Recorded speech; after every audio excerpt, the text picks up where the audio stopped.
Hi, welcome to Live with the Bride show. I'm Tori Perano, owner and creative director of Sarah Events. I'm Sarah Schreiber, former weddings editor turned wedding consultant, and today we are talking all about money. Everyone's favorite topic. I mean, honestly, is it their favorite or their one that they try to avoid the most? I feel like, but it's something that I feel like we need to rip the Band-Aid off of, and especially in 2025 and seeing the way that the world of price tags have changed. I mean, my God, eggs, for example. I think the egg analogy from $1 to $6 could be used in the wedding industry.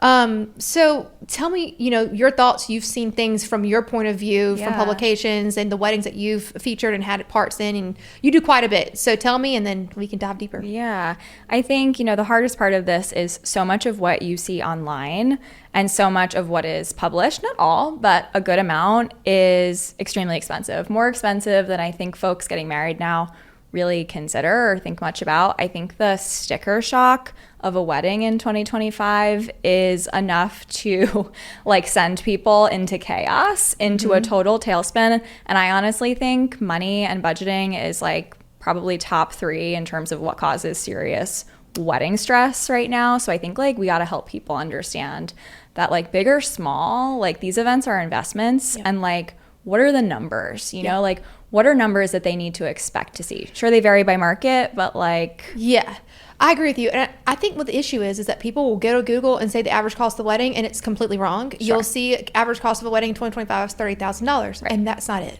Was that the cost 30 years ago, 40 years ago? Sure.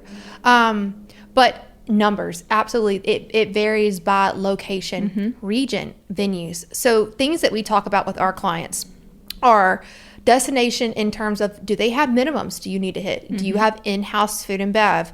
If they have in-house food and bev, what does that minimum look like from one day to the next? So for example, a Wednesday or Thursday wedding is not going to be the same minimum of a Friday, Saturday, Sunday wedding.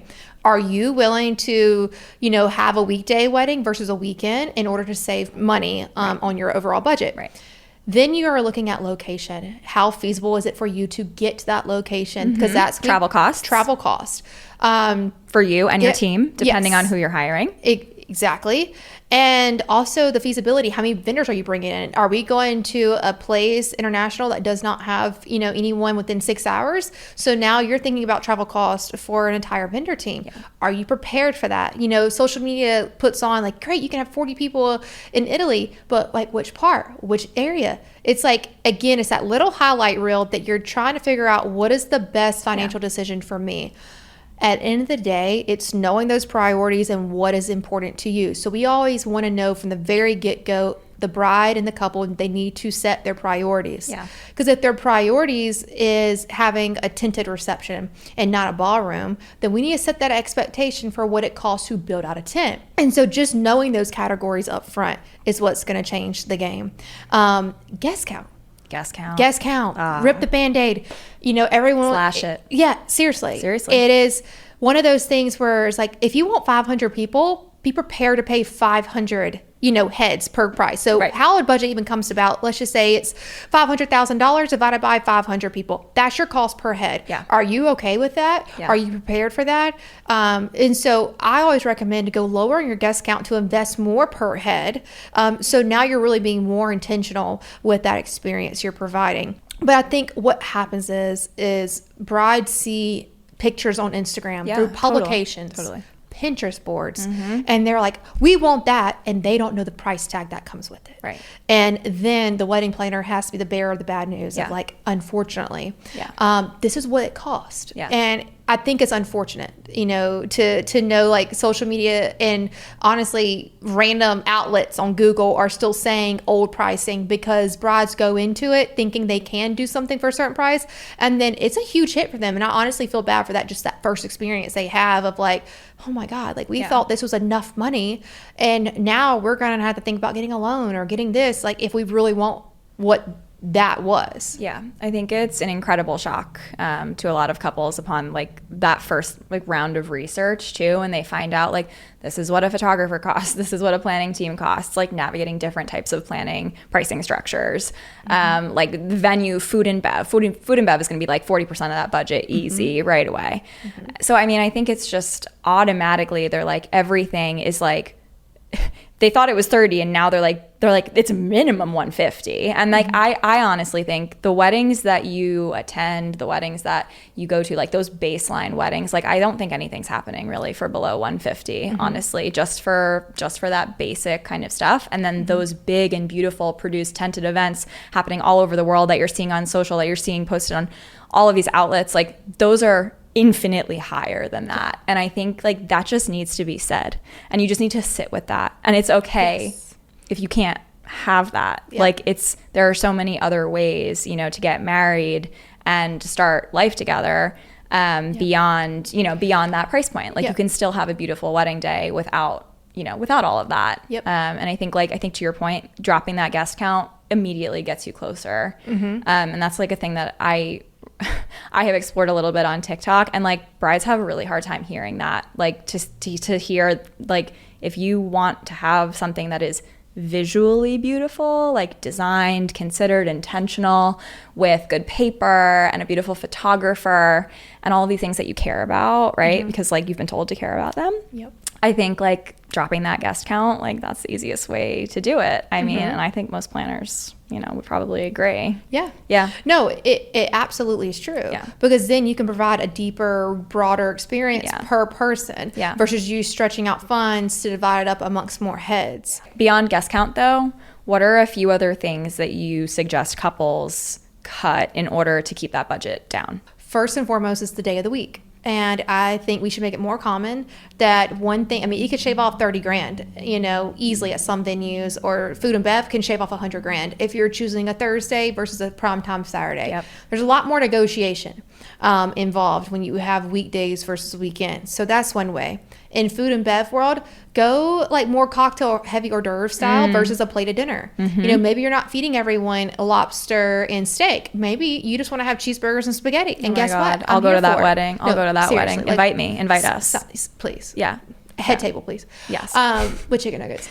Maid of honors. Okay. So, but like you're going to save like 50 grand. But you still can have this epic design. Put that money towards what those big moments are. Am I saying that food is not a moment? Absolutely not. I love food. Yes, because I love it. Right. But it's those, going back to that conversation, what are your priorities? What matters? So in entertainment world, for example, you can get a band for $5,000 or you can have a band for $200,000. Totally. And yes, that sounds crazy for me to say that, but they are out there, and those are like your primetime headliners. Do you need a headliner at your wedding? Are you okay with a lower end band? Is it getting the job done? Have you found someone you really love? Maybe they're $10,000 and that's great. Yes, that's wonderful.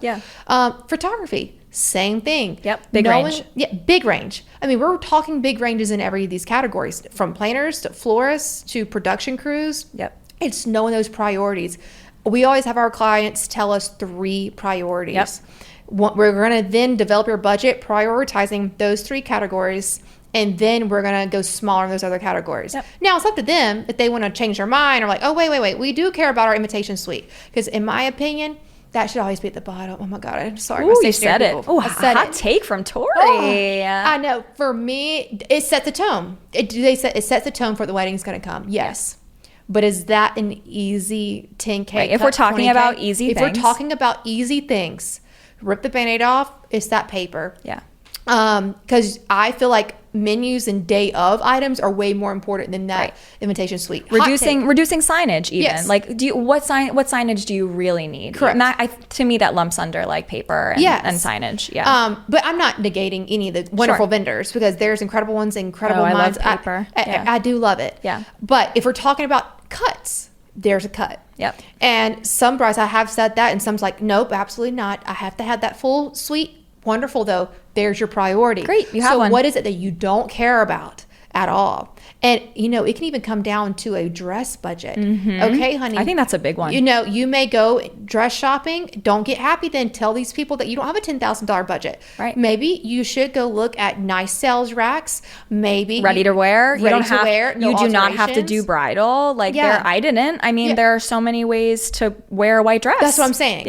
So knowing those priorities up front, and knowing that there are ways to cut individually, but it comes down to you, not the planner assuming that we're going to know what you're looking for. But that's why if you say photography is not your priority, great. We're not going to present to you a $70,000 photographer then. Right. That's just not going to happen. Right. It's just not a priority. Right. But it's just those kind of conversations in budget to knowing it's more than just guest count. It's all categories you can leverage or may not do. Maybe we cancel out. Maybe we cancel out. Do we need transportation? Do we need childcare? Nope. No children coming. Great. We don't need childcare line cut item. The kids. Right. Cut the kids, please. And the babysitters. But all that goes into it, you know? Yeah. And so I think it's really beauty to see how budgets are different for everybody. Yeah. Every single one of our brides, they're also different because they prioritize different things as they should because they're individual people, That's you know. right. They're not trying to fit this one size fits all shoe. And we're never going to tell them, we're never going to replicate one of another past event. So while one bride may focus on the best photographer in the world, another may say, you know what, video is way more important than me. Wonderful. Yep. Let's roll with it. Let's roll with that. Yep. Big 3 priorities. Yep. Top 3, big 3, and everything else gets nuanced around it. And that's Correct. the point. That's it. Like, that's the it. point. Then you have to nuance around it. That is correct. If that budget is what the budget is, then that is your true north. And then you have to nuance. Like, you correct. have to be open to that. And I think that's where a lot of, they're like, but I don't want, I'm like, but nothing. But exactly. But nothing. But cut the butt. But cut it. You had the 3 priorities. That's right. And you're sticking to it. Own it. And that's that. Yeah. Like everything else, if you change your mind during it, that's fine. But know that you have to change your budget That's too. right. That's right. Don't expect the planner or any vendor to fit all these things in of what you think you want into the small budget. If that is, you can't move the needle. Right. Now, we will have some couples and parents say, hey, we'll start this number, but if there's something she really wants, let us just hear her out, which is the bride they're talking about. Sure, no problem. Yeah. And then they'll say, we'll move the needle as we seem fit. Yep. Great. That's fine. Yep. But we know up front that we have some wiggle room. We don't know how much, but that's up to the client to say, you know, we like these options, but they're just not hitting it for us. What does it look like in the next category? Yeah. You know, great. Yep. But again, initial budget conversations. Right. They That's have to all say it comes that. down to. That's it. And if you have that relationship with folks, like if you have that relationship, like, okay, let's see how this goes. Mm-hmm. Like we're gonna be like, you know that you have those kinds of parents. You know that you're working with those kinds of people, like the wait and see versus the this is what it is. And like you gotta understand that before those priorities even kind of come into play. So it really is budget first, big 3 next, and then proceed. Yep. Always. And I think like the tough part of this whole situation is brides start to feel like they are less than if their friend or cousin or someone spent XYZ figures and they had this elaborate wedding. And I think I want to get this point across very clearly. No one is better than the next because of money. Like settle in that, marinate in that. Yeah. No one is better. You are just as married if you spend $5,000 to $500,000. Correct. Yep. You are just as married if you go to the courthouse and just go on vacation. All power to you. Yep. And I think that social media puts on this persona that, oh, if you don't have this, then my wedding's not good. Right. And I think sometimes even in the industry, amongst other vendors, it's like, oh man, like they did that. No, like guys, there's enough weddings to go around, enough business to go around. Everyone is phenomenal in their own ways. Yeah. But having this price tag sticker shock, and it's kind of like an intermix of what we're doing and also what social media is doing. Like, let's make it normal that it's okay.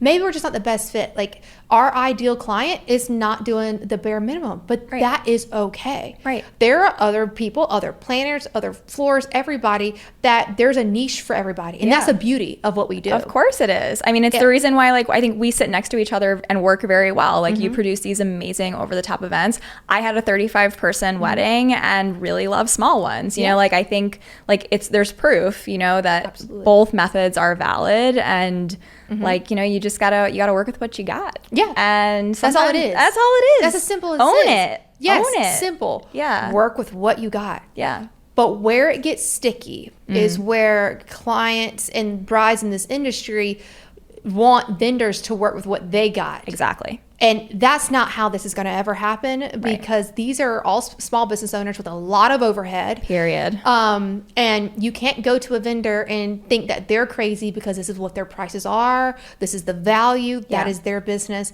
That's where we start to see vendors and brides kind of relationship kind of shifting a little bit, because you feel like you're kind of being attacked, but then you're not. There's mistrust, and you start to look at each other with contempt. And I think that's what I see happening a lot on social right now in this moment too, where there's a deep mistrust of the wedding industry. And I have been in this world for a very long time, and I know so many people inside of it. And like, I don't see that point of view. You know, like to your point, they are small business owners. A lot of them are women led. These people have families, they have retirement goals, they have, you know, real life expenses and need to put roofs over their heads and their families' heads. And I think like the idea of it being like things are just so inflated in terms of pricing is like, costs are up, you know, things are expensive. And I think we need to kind of reframe weddings as what they are, a luxury at every single level, from the small buy-in to the mega buy-in. And I think when we start to reframe weddings as like luxuries, little or big, like that kind of puts that trust back in, you know, like you're trusting somebody to take a good amount of money and to turn around in something and do something beautiful for you. Yeah. And I think honestly, my biggest piece of advice for brides is you should always start the planner no matter what, but start with a planner that fits your budget at that time, because now it's that planner's responsibility to then recommend vendors within that said budget. Yes, ma'am. And I will tell you, there are plenty of vendors in this world that can work with all sorts of budgets. Of course. Now, will everything change? Will experience change in the years in the business? Will what their expectations change? Yeah. Absolutely it will. But is there somebody out here for everybody? Yes. I agree. But it all starts with finding that planner that they are going to be comfortable with in that set budget. Yeah. And I think it comes down to pricing transparency too. And I think the industry is starting to get a little bit better at that with like minimum investments, like starting at X. And I think like that's again, where that mistrust and struggle comes in. I think people want to know, like, before I even talk to you, are you somebody that is right for me? And I think it all kind of also goes back to that social problem, right? They see things that they love on social. They love your work. They love what you do. And then they're like, oh, darn it. Like this person I cannot afford this at all whatsoever. So I think like, you know, conversations like these where the education needs to happen, you know, like it helps brides and grooms and everybody really navigate, parents, all of it, navigate the social world so that like the social reality can match up with the reality. Yeah. And I think one big qualifier for us and how we started is like on the inquiry form, there are budget ranges. Definitely. That they should choose. And we use that as an indicator for us is, are we going to be a good fit? Are we not? And if they're on the line, a lot of it's education. Brides and families just don't know what they don't know. Yeah. So then we'll go through a consult call and we are more than happy to say we are not your best fit. Yeah. Just so happened recently. We're not your best fit, but here's a few XYZ planners that could take that on. And for us, it's like our expectation. We know what we're expecting, you know, out of events and just the level of detail and intention involved. But again, that doesn't mean that XYZ can't do it and help you. And for us, we just really want to see where that spend is. They may say, we don't know, but we're comfortable in $300,000 to $500,000. We're comfortable between $500,000 and $700,000. Or no, ours is going to be 7-figure plus. So we're going to let them know, what are you getting for that though? Right.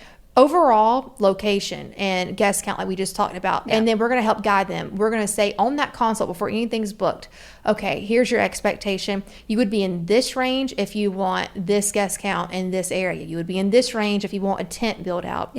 And let them understand, you know, what they're going up against. So whether they leave that conversation with us and they're going to be our next client, or they're going to go another route, they at least know, oh my God, like, oh my God, weddings are expensive. They are a true luxury. Because I always say, you don't have to have a wedding to be married. Go get your sheet of paper, go on vacation, and that's that. Because it's no one else's burden to carry for you to get married under a certain price point. So when you go into conversations with certain vendors, you may really want these vendors and you may be baffled at their price tag. That's okay. Your feelings are justified. It's okay to be baffled. You can be baffled. It's okay. But 500 is a lot to me. Like, it's a lot. Absolutely. And that's a lot. It's a lot of money. I mean, if you think about it, $30,000 is just a chunk of change. It's a lot of money. It doesn't matter. And I think what brides have to do with their information is take it in, have those feelings, process those feelings, but go back to the drawing board. The worst thing that brides could do in these budget conversations is try to nickel and dime those vendors and start asking them for discounts and this and that. Because what they don't realize when they are asking for discounts is that you're taking away from someone's family, you're taking away from their business, you're taking away from the team, and ultimately that experience you're going to get. So while you may be asking for discounts is, okay, you're really taking away from yourself and that service that you're trying to look for. So it's just so many moving parts when it comes to budget. So many moving parts. And I think the point is, like, you can have an incredible wedding at a lot of different price points, but like, you just need to manage the expectation and you need to manage what you're going to get based on that spend. And that's like not anybody's fault. Yes. You know, like that's not it's not personal. It's Nope. not emotional. Like at the end of the day, like I think, like to your point, like going back to the drawing board, like you can still have something meaningful and wonderful. You are just as married. It's just as valid. It is just as legally binding, no matter what you are spending. Absolutely. I think another part of this conversation where things get really sticky though is when you have, you know, especially in 2025, where you have a lot of different people potentially contributing to a budget. So, you know, like now, like plenty of folks like carry like, you know, the full burden of the costs independently. The couples are paying things for themselves. But then you have, you know, parents that come in from one side, both sides. You have like benefactors that I don't know, that people don't even know about. And it changes things, right? Because the idea of buying, say, and the idea of, you know, okay, now I have a little bit more money, but can I actually use it the way that I want to, that is meaningful for me? So what are your thoughts on where all of this money is coming from and how can couples kind of like, being offered money is tempting, but you know, are they going to get what they want? Yeah. We actually start with this conversation. Yeah. I make the couples do the biggest piece of homework first is figure out who is contributing and knowing the terms and conditions with that money. Terms and conditions. Yes, because there's always going to be a term or condition no matter what. And it will come out in some sort of way that you may not expect. So for example, in-laws may say, yes, we're going to give you $100,000 and use it how you want. Make sure that they truly mean it. Wink. Yeah. Use it how you want it. Right. And so you're not down the line and all of a sudden it's like, well, you didn't get those flowers. Well, or I hate never, that. Like, you know, never. Veto actually, power. we're going to give you $50,000. So always say, know where your funds are coming from and get those funds up front and make sure that there's no strings attached. That if both families are involved, make sure that they're giving you the money and this is what we're contributing to the wedding and here's all we can do and you do what you want. It's your wedding. When it's not that way, I have witnessed so much stress. That it's unbelievable. Yeah, that they can carry. Yeah. Because now they're trying to satisfy 5-10 different people. Yeah.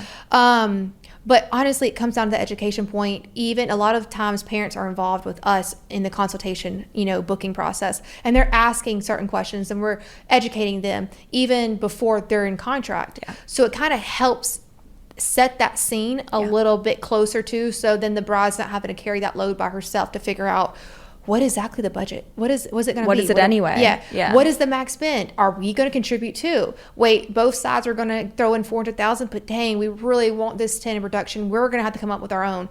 Those are the kind of conversations you have to have up front, not when proposals are coming in. Not when contracts have been signed. Yes. Like these are, like you can't sign a contract and then like you don't understand the terms and conditions, the rules of engagement. You don't understand how these things work. And now suddenly like you've signed on for something that like, wait, you actually don't have enough funds for, or you don't have the right allocation of funds for. And it's so stressful. And then having to have those back and forths, I think, with family too, like talk about stress. I mean, having to navigate with a family that also isn't yours. I mean, that you are joining with. You know, it's one thing I think to talk to your parents, and that's not even true for all folks. You know, like talking to parents can be really, really difficult, and talking to a fiance's parents can be even worse. Yeah. So I think like it's just so important. I feel like if there's one thing that people take away from this is have a budget conversation first. Yes. It needs to be first. Get it in writing. I think like honestly, it should be a contract. Yeah, as far as I'm concerned. It should be a legally binding contract. I agree. And I think like that would save so many couples the time, the energy, the tears, you know, the anger and the resentment. I think like the emotional toll that not understanding budget and money and like where this money is coming from fully causes resentment in families. And like, that's not how you want to feel when you are getting married. Like, that's actually not what this is about. So, I mean, I think it always comes down to, you know, you ask me, I think like if you know that you have challenging family dynamics and that money is a sore subject or there's financial control or all of this, like really think long and hard before accepting that money, period. Yeah. Like, you know, like have the wedding that you can afford that speaks to your value system, that speaks to the traditions that you love, the design that you want, the vendor team that you have. So you can control the narrative. Yeah, no, it's such a great point because I hate it when we're like 6 months on the road and I'm getting a phone call of a bride crying. Oh, yeah. And, you know, and it's stemming from money. Yep. Simple as money. And Simple as money. And it's like, wait a second. And so then, you know, as a planner, we wear so many hats, but now you're trying to resolve something that's making, you know, your client feel terrible. And like, what can I do? Now, can I have these conversations? Put me in the room with XYZ, right, and let me help explain. So it's just such a sensitive topic that if you address it head on up front, the rest of your planning process is smooth sailing. Smooth. But if you keep avoiding the topic, it's going to blow up. Yep. And if this is how you are with money too, like families are like this with money. It's like so hard to talk about money and budget without also talking about family. Like you already know the system that your family operates within. You know, like how you feel about money and how you like spending money. And if spending money is going to feel scary to you, you know all of these things already. I think people go in thinking, okay, it's my turn. You know, like I'm going to get married now and everything is going to be great. And like that can be so largely true, but like it can also be like actually all of the issues that you have and the feelings and relationship that you have with money and your family are still, they're still in existence when you are getting married, and everything compounds when you add the emotional layer of a wedding and a marriage on top of it. So all of those issues, they come out, they rear their heads, things can get scary, and sometimes it's better to just like, okay, reel it in, get real early. Oh, yeah. Yeah. And one last thing that we also will do is show examples of different price points up front. Now, will it have every single thing? Because at this point in time, in the very beginning, you don't know every little thing that they want. You're still evolving. But show our portfolio of work, you know, not someone else's Instagram or Pinterest board, but to show examples of our portfolio. Here's a 7-figure budget. Here's a mid 6-figure. Here's a high 6-figure. And where they're drawn to, they're like, oh, okay. And where did that come from? And da da da da da. Yeah. You know, and we can see breakdowns of those budgets. Yeah.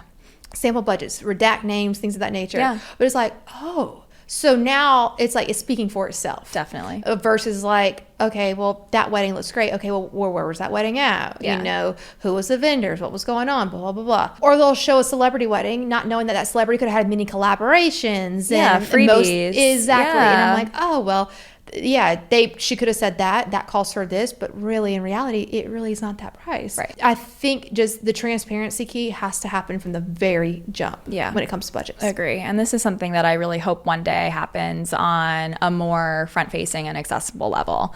Like I think, you know, to our early point of, you know, are what we reading online is what are these things that we're seeing online, is the media we're consuming, is what we're seeing on social actually a reflection of like an accurate wedding? Is how can we be better educated in a more obvious way? And I think like transparency across like all parties in the industry is so needed. And I wish there were easy ways to be like, hi, this is how much this wedding cost, and to have that visual example. Yes. Because I think like that would just change the game for so many couples. I think couples it's not that they don't have the money. It's not that they don't have, some don't. And that's, you know, like 100%. I would not have been one of your brides.